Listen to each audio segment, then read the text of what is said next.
Fala galera do canal Flamengo Sem Limites, bom dia, boa tarde, boa noite a todos.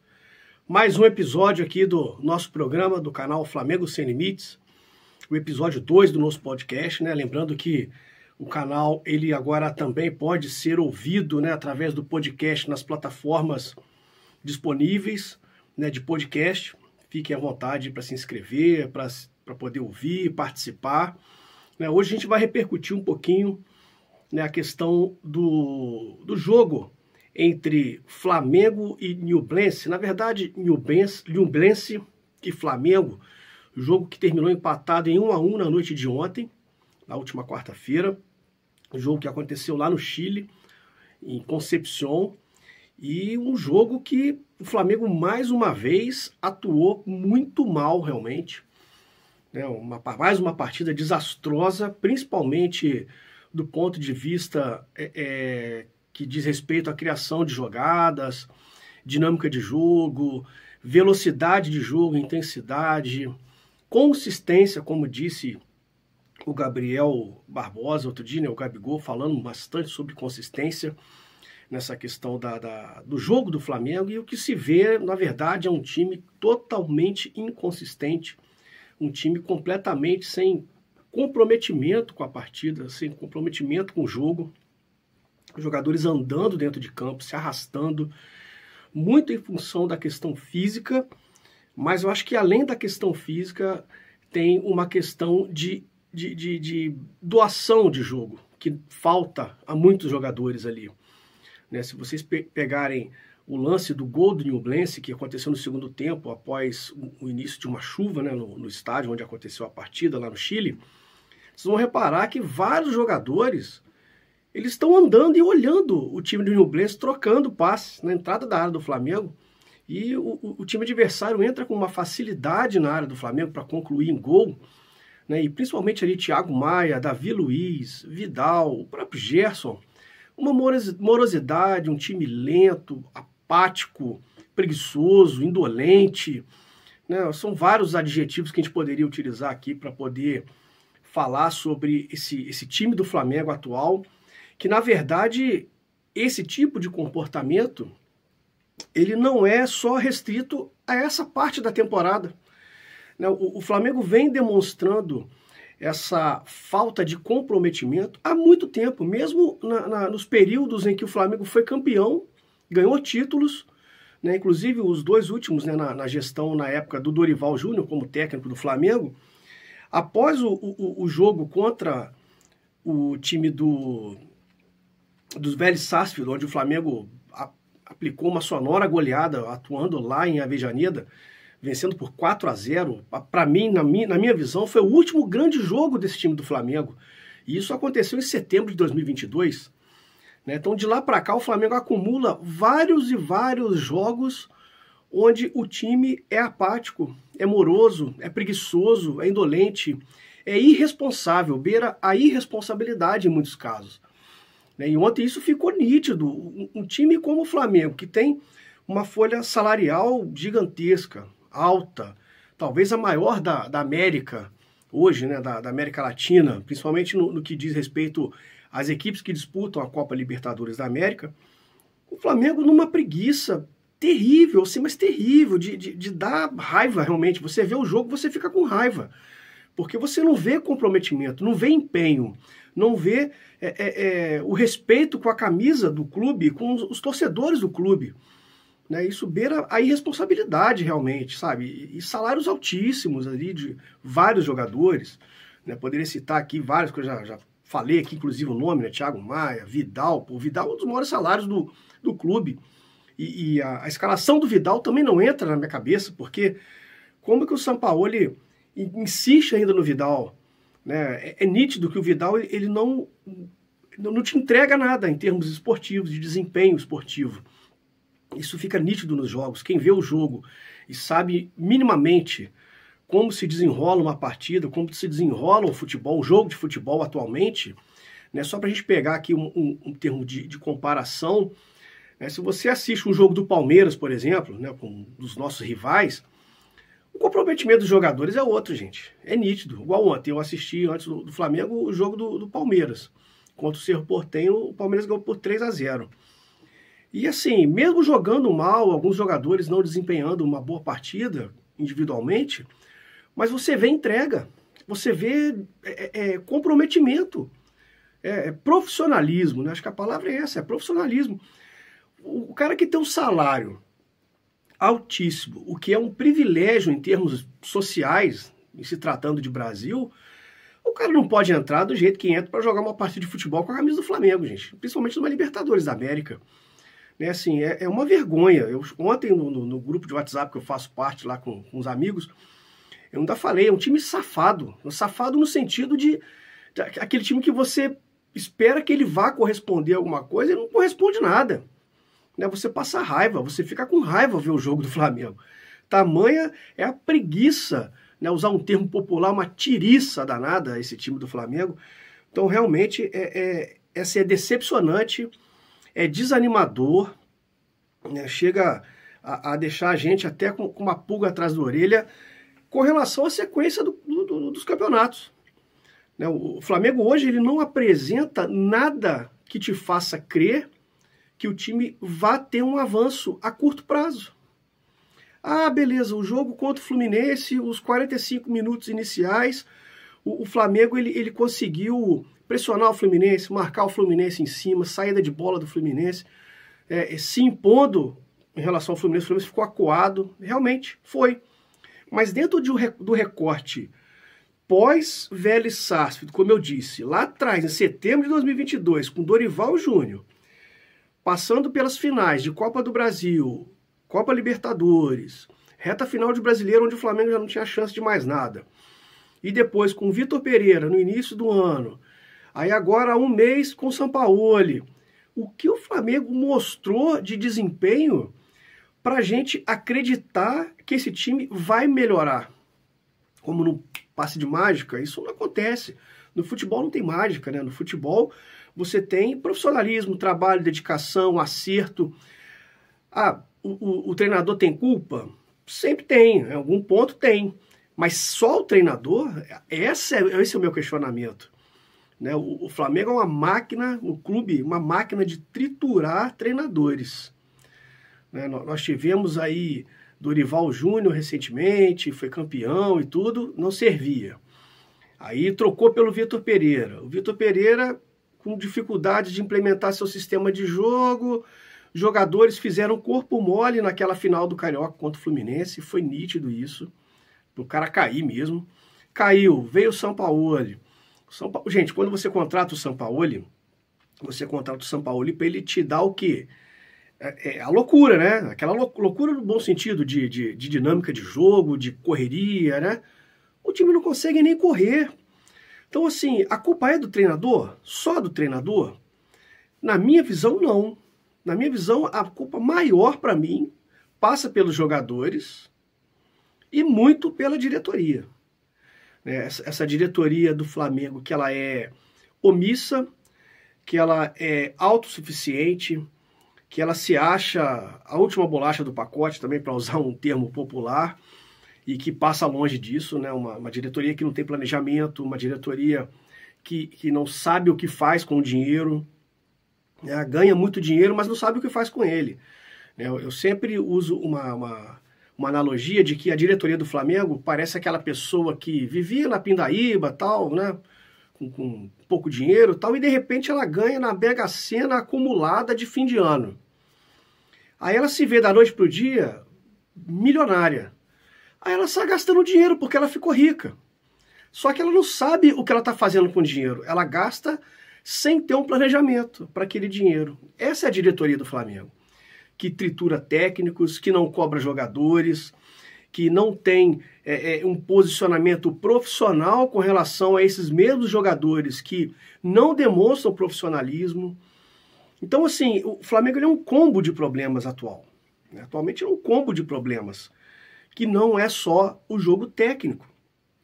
Passa muito pela questão comportamental dos jogadores e da diretoria, que não cobra esses jogadores como deveria. Ou vocês acham que... Tenta imaginar o seguinte, que alguém da direção do Flamengo chega para o Gabriel, por exemplo, e fala: Gabriel, eu acho que você tá perdendo muito gol, cara. Você tem que treinar mais finalização. Ou então aqui, o Vidal, o Gerson, o Thiago Maia, o Davi Luiz, o que tá faltando para vocês correrem? Para marcar o jogador adversário, para ocupar espaço? O que tá faltando? Tá faltando dinheiro? O dinheiro não é. Tá faltando centro de treinamento? Também não é, porque é um dos melhores que tem, né, a nível Europa. Tá faltando o quê? Comida? Não tá. O que tá faltando? Você acha que alguém chega para esses caras e fala assim? Cobra, efetivamente? Claro que não. A diretoria do Flamengo ela é omissa. Ela é autossuficiente, ela acha que num passe de mágica ela vai ganhar 2 títulos como foi ano passado, Copa do Brasil e Libertadores. Quando o Paulo Souza saiu e entrou o Dorival, o ano do Flamengo praticamente tinha acabado, na teoria. E aquilo que aconteceu no ano passado é um ponto fora da curva. O futebol ele não é assim. E do mesmo jeito que ano passado foi um ponto fora da curva, o grande ano de 2019, com Jorge Jesus, etc. e tal, com todos os méritos que o Jorge Jesus teve, também foi um ponto fora da curva.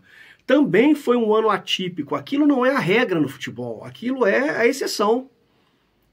Então, você não troca o técnico e num passe de mágica o time começa a jogar. A não ser que os jogadores demonstrem algum tipo de interesse e resolvam jogar. Que foi o que aconteceu ano passado com a chegada do Dorival. Os jogadores tiveram ali um espaço de tempo, um espaço temporal ali entre julho e setembro, onde o Flamengo foi avassalador. Jogou muito bem muito bem mesmo. Após a vitória em cima do Vélez, os 4-0 em cima do Vélez, o time fez isso. Ó. O time desceu, o time caiu.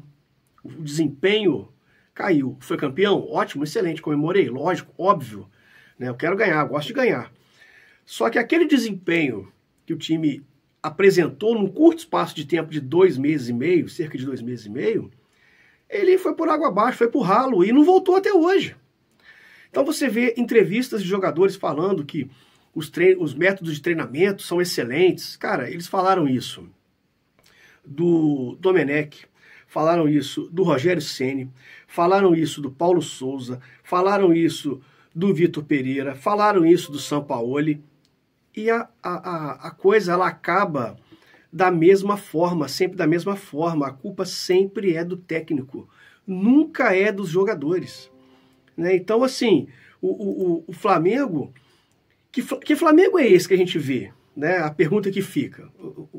Que Flamengo é esse? Como você resumiria o Flamengo hoje? Né? Eu hoje resumiria o Flamengo um time preguiçoso.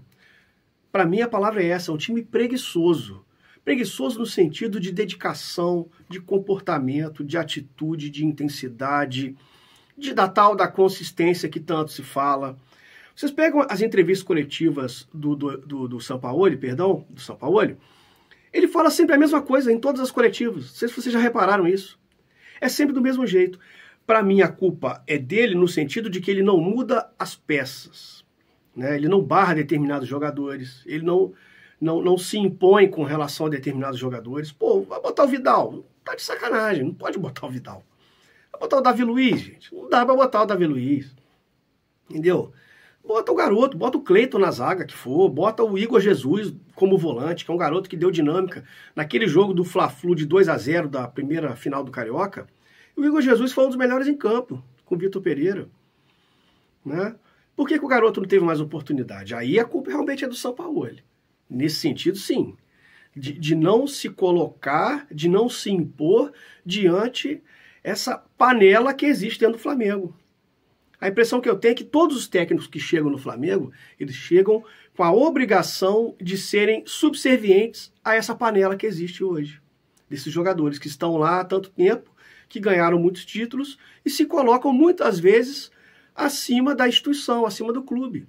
E nenhum jogador está acima do clube. Nem o maior de todos, que foi o Zico, ele nunca se colocou acima do clube. Quem são esses jogadores que estão lá hoje, que não correm para se colocar acima do clube?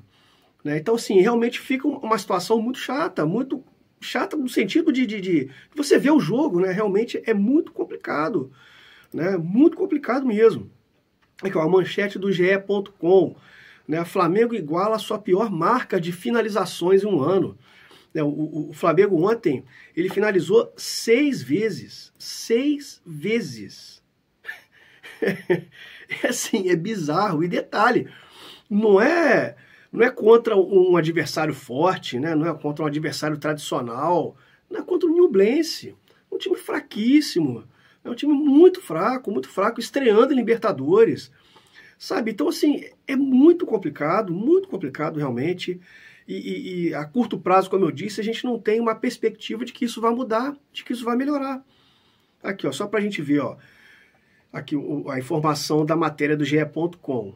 A última vez que o rubro-negro finalizou menos de 6 vezes em uma partida foi no empate por 2-2 com o Talleres da Argentina no dia 4 de maio de 2022. Naquele jogo foram apenas 5 tentativas. De lá para cá, em um ano, a pior marca é de 6 finalizações, que foi no jogo de ontem. Então, realmente, é um cenário assustador, porque o Flamengo que a gente vê não é o Flamengo do primeiro tempo contra o Fluminense, da semana passada. É esse Flamengo que a gente está vendo. O Flamengo jogou muito mal contra o Goiás, jogou muito mal contra o Bahia, jogou muito mal contra o Corinthians, jogou muito mal contra o Nublense. O Flamengo não consegue se impor nem contra adversários que têm jogador a menos dentro de campo. Então é uma situação realmente assim apavorante, porque você não vê sinal de que vai melhorar. É uma coisa muito difícil, muito complicada. Que o Flamengo também no lance, a matéria do lance, Libertadores. Flamengo tem pior aproveitamento na fase de grupos desde 2019.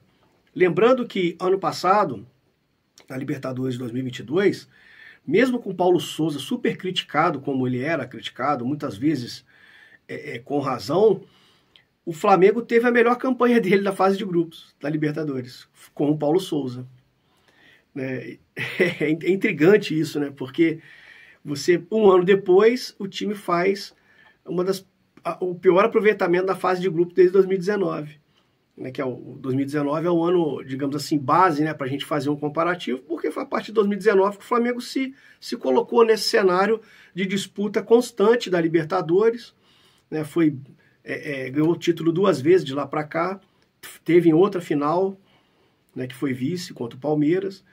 Então, assim, como eu disse, é um clube que tem um faturamento gigantesco, uma folha salarial enorme, mas a gente não está vendo isso se concretizar, né, reverter em desempenho esportivo dentro de campo. E quando eu falo de desempenho, gente, não é só jogar bem. É jogar bem e vencer. Pode acontecer de você jogar mal e vencer? Óbvio, é futebol é isso. Contra o Corinthians foi assim. O Flamengo jogou mal e venceu. E o que a gente está vendo é o Flamengo jogar mal, e cada vez pior. A impressão que eu tenho é essa, é isso que me assusta. E não ganha as partidas, não consegue ser incisivo, não consegue botar a bola dentro da casinha. Aqui, ó, o comparativo. 2019 foram 3 vitórias, 1 empate, 11 gols marcados, 2 gols sofridos. Em 2020, foram 3 vitórias, 1 derrota, 7 gols marcados, 7 sofridos. Lógico, aqui está tomando como base os 4 primeiros jogos da fase de grupos. Não é a fase de grupos completa, né? Lembrando que o Flamengo ainda tem mais 2 partidas pela fase de grupos, as 2 do Maracanã, contra a Racing e contra Alcas.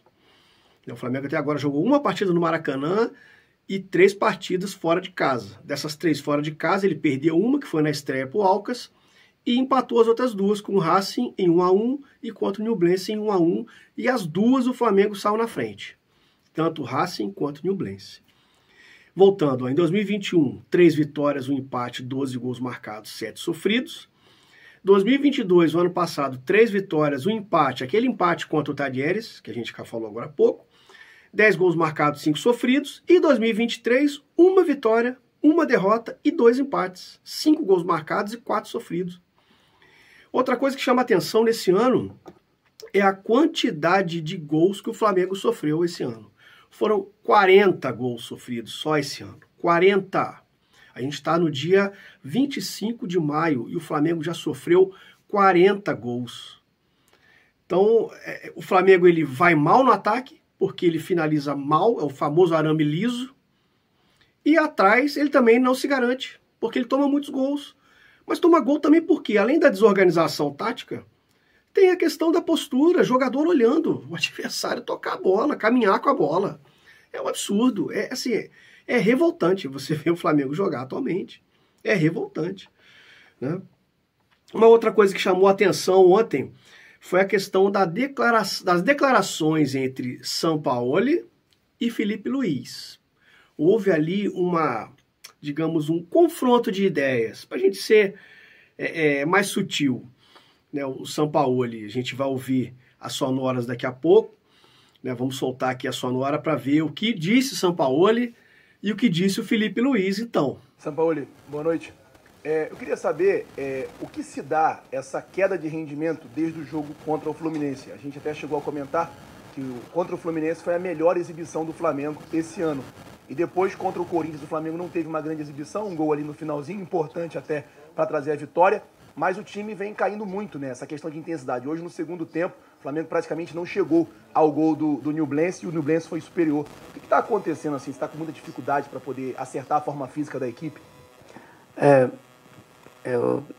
Hoje, analisar a forma física, eu penso que sim, o time está teniendo algunos problemas físicos en relación a la intensidad que o time o que eu penso que tem que jogar, tiene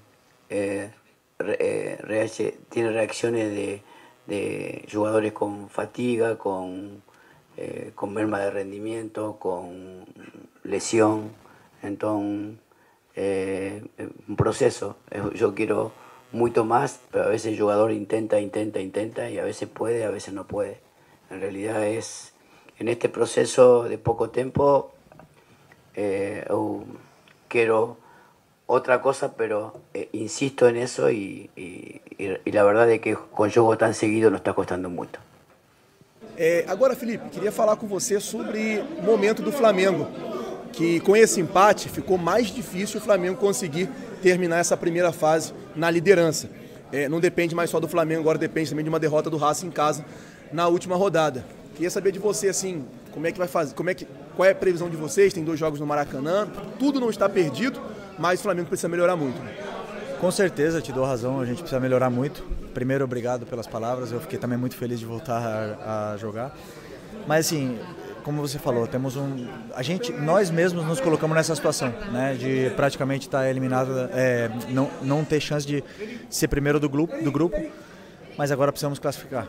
E temos 2 jogos em casa e o Flamengo precisa estar nas oitavas de final da Libertadores. Isso é uma coisa, uma obrigação, né? Então, assim, sabemos dos nossos problemas, sabemos dos nossos erros hoje, o que a gente fez. Nós mesmos complicamos tanto o primeiro lugar do grupo como o jogo de hoje. O segundo tempo que a gente fez foi muito abaixo. E isso vem sendo um pouco o que está acontecendo durante a temporada, né? A gente não está conseguindo essa regularidade, né? A gente faz um jogo bom, o próximo não é tão bom, o time não consegue ser tão sólido. E isso é uma coisa que precisa ser corrigida e trabalhada, com certeza vai ser. Durante a semana estão sendo corrigidas muitas coisas e por mais que se fale muitas lesões, não é desculpa para a gente tinha elenco suficiente para poder fazer um jogo muito melhor hoje. Então, o Sampaoli disse que o problema do time é físico. O Felipe Luiz rebate dizendo que o problema do Flamengo, do time, dos jogadores, não é físico, é técnico-tático. Eu já vi esse filme várias vezes, né? Com o Domenech, com o Rogério Ceni, com o Vitor Pereira, com o Paulo Souza, agora com o Sampaoli. Ou seja, a corda ela vai estourar sempre no lado do técnico. Repito o que eu já falei para vocês aqui agora há pouco. Não que eu acho que o Sampaoli seja isento de culpa, mas colocar só nas costas do treinador, eu acho de uma covardia atroz. Só o treinador não pode ser o culpado de tamanha incompetência que esses jogadores demonstram dentro de campo. Então eu até coloco uma pergunta para vocês. Afinal, o problema do Flamengo, ele é físico ou ele é técnico-tático? Quem está com, digamos assim, a razão? Ou se é que alguém tem razão nesse quesito, né? Porque para mim é um combo. Ele é um problema físico, muito físico, muito físico. Lembrando que essa diretoria é a mesma que não planejou o retorno do Flamengo para as competições de início de ano, né, para a Recopa, Supercopa, Mundial de Clubes, onde o Flamengo foi triturado em todas elas. Né? Deram quase 45 dias de férias para esses jogadores, né? Eles, em acordo com a diretoria, decidiram ficar 45 dias de férias, né? Então a parte física pesa muito, principalmente para um técnico como o Sampaoli, que exige muito do desempenho físico, do correr. Mas aí a gente vai... Se ele exige tanto, por que os caras não correm? Será que é uma limitação física mesmo? Ou será que é um corpo mole? Eu, na minha opinião, pelo que eu vejo, é um corpo mole. É mais corpo mole do que limitação física, né? O problema é técnico e tático? Também é técnico e tático. Só que uma coisa que me chama a atenção é, tanto se fala dessa questão do jogo posicional, né, que é um jogo que o Sampaoli ele gosta, mas são jogadores vencedores, muitos eles jogaram na Europa, né, caso de Felipe Luiz, caso de Davi Luiz, o próprio Gabigol teve uma passagem relâmpago lá pela Europa, mas teve na Europa, o Pedro teve na Europa, o Gerson teve na Europa, vários jogadores, Varela, jogador de seleção uruguaia, Vidal jogou a vida inteira na Europa praticamente, então sim, o Ayrton Lucas teve lá fora também, jogou lá fora, então são jogadores que conhecem as variações de sistema de jogo. Então, se você parte do pressuposto de que o problema ele é só técnico-tático, mas era pelo menos para os caras estarem correndo, né? Se esforçando para poder resolver esse problema. Só que não é o que se vê, pelo contrário, o que se vê é um time andando dentro de campo, e isso reflete na questão técnica, na questão tática, muitos erros individuais, um time parece que está numa outra rotação. Então eu fico mais com esse combo de parte física, principalmente, mas também técnica e tática, muito em função da falta de comprometimento desses jogadores que lá estão atualmente, né? Então, assim, é uma questão preocupante, porque o Flamengo tem uma sequência muito pesada de jogos pela frente, né? Uma maratona de jogos, como diz o Arnaldo Ribeiro lá no posse de bola e no G4 do Band Esportes. É uma verdadeira carnificina esse calendário para todos os times, óbvio. Aí resta saber se o Flamengo ele vai conseguir gerir esse problema do calendário, né? Se ele vai conseguir administrar essa questão do calendário. E para você administrar a questão do calendário passa muito pelas escolhas que você faz de jogadores para compor determinadas partidas. Ontem eu não gostei, como eu disse, da entrada do Vidal e do Davi Luiz. Eu entraria com sangue novo, principalmente por ser um jogo fora de casa. Entraria com vitalidade, com mais presença física mesmo, de jogadores mais jovens, né, para dar uma dinâmica maior de jogo, de velocidade no jogo.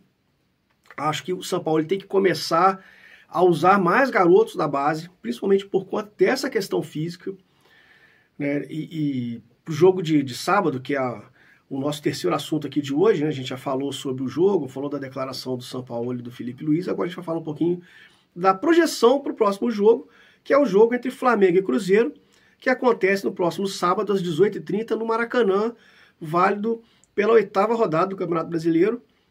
E, mais uma vez, o Flamengo vai com problemas físicos, né? O Arrascaeta voltou a sentir dores, ele não ficou nem no banco de reservas no jogo de ontem. O Matheus França também está afastado por conta de dores. O Léo Pereira e o Pulgar ficaram no banco, entraram no segundo tempo, também porque já tinham acusado problemas físicos no jogo contra o Corinthians. Então, assim, essa questão física ela é preocupante, mas ao mesmo tempo o Sampaoli não pode ficar se apegando a jogadores que vão entrar para substituir em termos de número, mas não em termos práticos. Eu iria, nas categorias de base, iria utilizar jogadores jovens, né, para poder dar essa dinâmica maior de velocidade e imposição física. Eu sou um fã do futebol do Matheus França, lamento muito que ele esteja machucado. Para mim, é um jogador que poderia ser muito mais utilizado. O Vitor Hugo também é outro jogador também muito bom. Igor Jesus, o próprio Matheus Gonçalves, para determinadas situações de jogo. É um jogador que é muito bom no 1 contra 1, principalmente para quebrar a linha de time que está muito fechado. Isso faltou contra o Corinthians.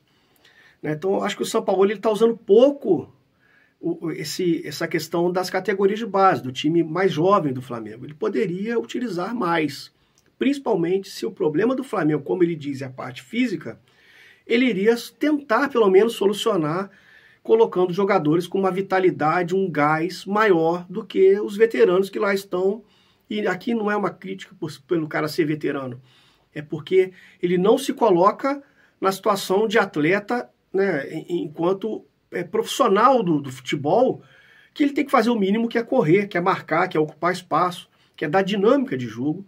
E esses jogadores mais veteranos, caso de Vidal, Davi Luiz principalmente, não estão fazendo isso. Eu iria na direção de utilizar jogadores mais jovens, né, que ó, o UOL está dizendo aqui, na página do UOL, Arrascaeta volta a sentir dores e vira dúvida para jogo contra o Cruzeiro, assim como ele tem o Matheus França e o Everton Ribeiro, que também se recupera da primeira lesão da carreira dele, lesão muscular, primeira lesão que ele teve na carreira, né? Então fica realmente essa preocupação para o próximo jogo contra o Cruzeiro. A sequência é pesada, é dura, é o Cruzeiro no Maracanã, que teoricamente é um jogo que o Flamengo teria uma facilidade maior, porque o Cruzeiro é um time que vem aí se reestruturando, voltou da Série B, passou lá 2 temporadas na Série B, retornou agora no ano passado, quando foi campeão da Série B, mas ainda não é um time que está no patamar de elenco que o Flamengo tem, por exemplo. Então, teoricamente, lógico, no futebol tudo é teoria, seria um jogo mais acessível para o Flamengo vencer, né? E depois o Flamengo tem o Fluminense na quinta-feira que vem, pela Copa do Brasil, o jogo de volta. Aí uma pedreiraça que o Flamengo vai pegar. Depois ele tem o Vasco, depois ele tem o Racing no Maracanã e depois ele tem o Grêmio no Maracanã.